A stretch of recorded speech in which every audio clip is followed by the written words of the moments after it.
Latar belakang. Setelah proklamasi kemerdekaan 17 Agustus 1945, Belanda tidak serta-merta mengakui Indonesia merdeka. Bahkan, Belanda melakukan agresi militer.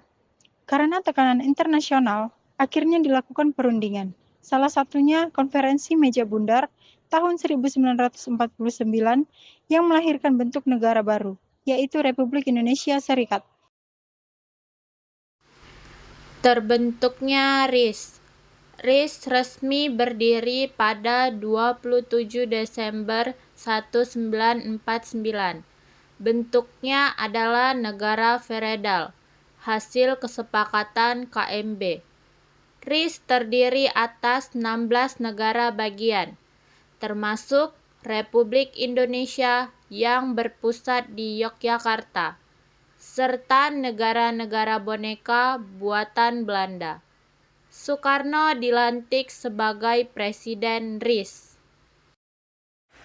Negara-negara bagian RIS berdasarkan Piagam Konstitusi RIS. Tujuan negara bagian yaitu 1. Negara Republik Indonesia. 2. Negara Indonesia Timur. 3. Negara Pasundan. 4. Negara Jawa Timur.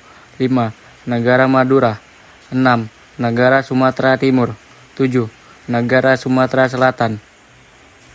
Negara-negara bagian RIS berdasarkan Piagam Konstitusi RIS.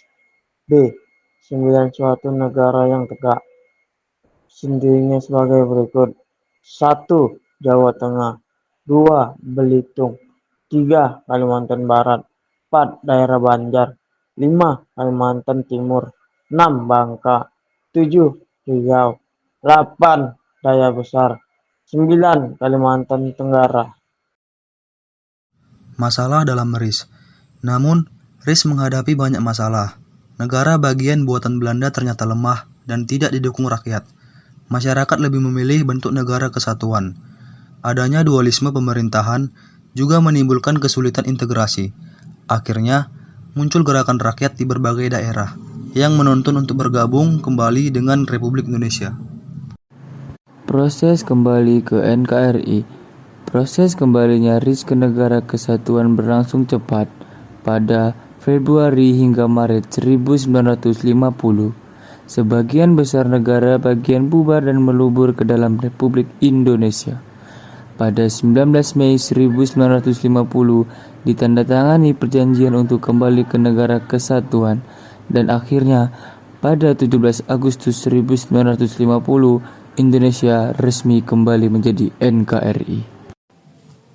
Dampak kembalinya ke NKRI.